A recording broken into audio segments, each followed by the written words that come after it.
अब हम लोग समझने का कोशिश करेंगे 24 नंबर क्वेश्चन को। ये बहुत ही अच्छा क्वेश्चन है। इसमें बहुत बच्चे कंफ्यूज रहते हैं और बच्चों को इस क्वेश्चन को समझने में बहुत ज़्यादा प्रॉब्लम होता है। जैसे कि मैंने पिछले वीडियो में बताया है कि आपको क्वेश्चन को जब तक अच्छे से समझ में नहीं आ जाए तब तक नहीं करना है ना। और धीरे धीरे जैसे जैसे आप प्रैक्टिस करते जाएंगे आपको काफ़ी आसानी से क्वेश्चन समझ में आने लगेगा। तो इस क्वेश्चन में पता नहीं बच्चों को क्यों दिक्कत होती है। क्वेश्चन है बहुत आसान सा, ठीक है, बस थोड़ा सा कैलकुलेशन ज़्यादा है क्योंकि इसमें लेंदी है, 3 बार आपको कैलकुलेशन करना है, इसलिए बच्चे कंफ्यूज कर जाते हैं, है ना। उन्हें लगता है कि हार्ड है टॉपिक। तो चलिए इसको हम लोग आज बनाने का कोशिश करते हैं और समझते हैं। तो इसमें देखिए क्वेश्चन कह रहा है, क्वेश्चन ध्यान से समझिएगा। अ ग्रोसर, एक दुकानदार है, purchase 200 kg of rice at the rate of 25 rupees पर केजी। ठीक है, एक दुकानदार गया और अपने दुकान में बेचने के लिए 200 kg चावल लाया और उस चावल का रेट था 25 रुपया पर केजी। 1 केजी का रेट था 25 रुपया per kg. He sold 80 kg of it at a gain of 10% and 40 kg at a loss of 4%।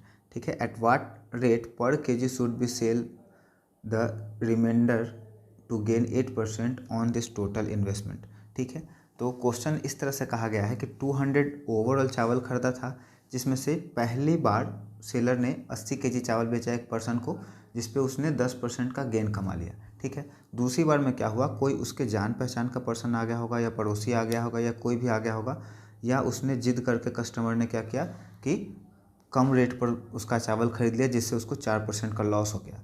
अब जो बचा हुआ चावल था उसको कह रहा है कि दुकानदार कितने रेट पर बेचे कि उसको ओवरऑल, मतलब जितना जो टोटल पैसा लगाया था उसका ओवरऑल 8% का उसको गेन हो जाए, है ना। ओवरऑल कह रहा है कि 8% का गेन होना चाहिए, ना कि जो लास्ट वाला बचा हुआ उस पर। तो हम लोग एक एक करके समझने का कोशिश करते हैं। सबसे पहले हम निकालेंगे हम लोग कॉस्ट प्राइस। कॉस्ट प्राइस निकालने के लिए हम लोग को क्या करना पड़ेगा, देखिए क्वांटिटी चावल का कितना है, 200 केजी है। रेट कितना का लगा है, 25 का लगा है ना, 25 का रेट लगा है। तो यहाँ से हम लोग को अगर इन दोनों को मल्टीप्लाई करेंगे तो हम लोग को सीपी निकल जाएगा। 25 का टेबल 2 बार पढ़ेंगे तो 50 है ना, 50, और 50 में 2 जीरो ऐड कर देंगे तो हम लोग का निकल जाएगा सीपी। कॉस्ट प्राइस कितना हो गया, जो 200 किलो चावल दुकानदार ने खरीदा था उसके लिए दुकानदार ने कितना पैसा पे किया, 5000। अब ओवरऑल गेन उसको जो 8% करना है इसी पे करना है ना। कितना कमाना है, 5000 का 8% कमाना है इसको। ठीक है, काट लिए 2 जीरो से 2 जीरो, 8 चौको 53, 40। तो यहाँ से हो गया हम लोग का 40 और 1 जीरो 400। तो ओवरऑल गेन उसको कितना कमाना है, 400 रुपये कमाना है। इस बात को आप ध्यान में रखिएगा। अब देखते हैं पहला ट्रांजेक्शन, है ना।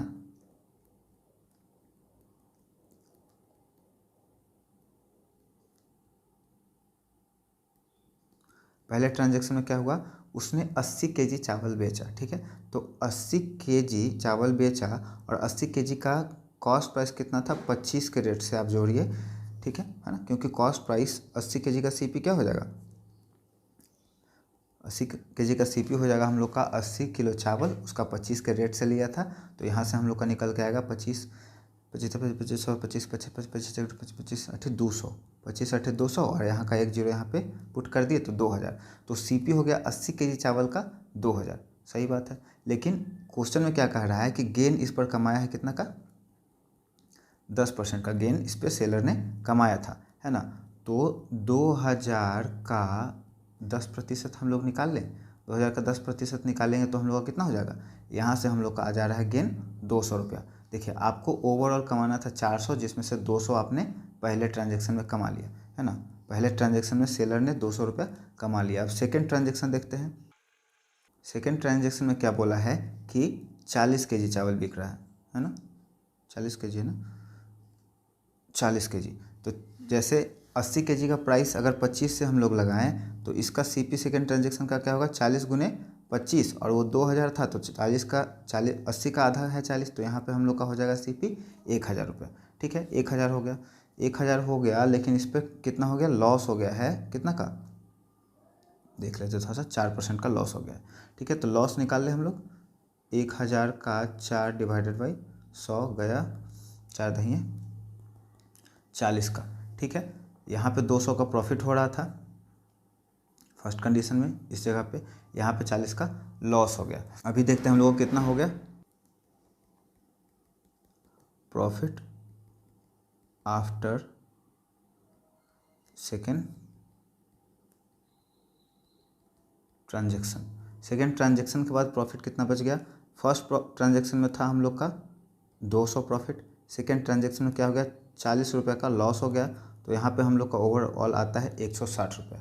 160 रुपये का क्या हो गया है? हम लोग को अभी प्रॉफिट बचा हुआ है। अब कितना बच गया है प्रॉफिट और कमाना? ठीक है, तो 400 टोटल था और उसमें से 160 इसने कमा लिया है। इसको घटा लेते हैं। 100 में से गया, 400 में से 100 गया 300, 300 में से 60 गया तो बच गया हम लोग का 240। ठीक है, तो ये 240 रुपया अगर ये दुकानदार कमा लेता है तो जो उसका टारगेट था, कितने का टारगेट था? 8% का टारगेट था, वो पूरा हो जाएगा। 8% का टारगेट कंप्लीट करने के लिए उसको 240 रुपया और कमाना है। तो 240 कितना पे कमाएगा?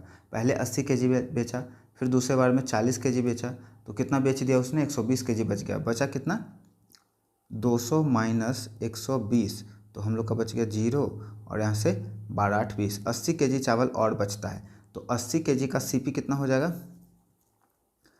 सीपी ऑफ रिमेनिंग 80 केजी, 80 गुने 25 इजिकल टू 2000।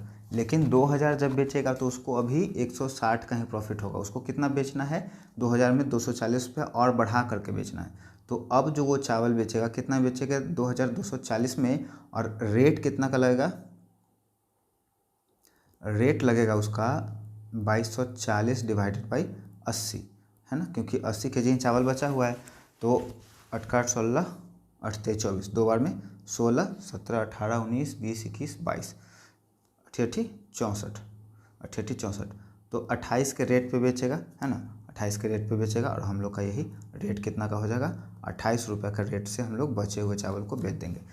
तो मुझे उम्मीद है यह काफ़ी आपको ईजिली वे में क्वेश्चन समझ में आया होगा। अगर कोई भी प्रॉब्लम रह जाता है तो मैं डिस्क्रिप्शन में अपना नंबर दे दूंगा, टेलीग्राम का लिंक भी दे दूंगा, जहां से आप इस PDF को प्राप्त कर सकते हैं। वीडियो पसंद आया हो तो वीडियो को लाइक करिए, दोस्तों और परिवार के सदस्यों के बीच में ज़रूर शेयर करिए, और हमारे चैनल को सब्सक्राइब करने के लिए और सपोर्ट करने के लिए बहुत बहुत धन्यवाद।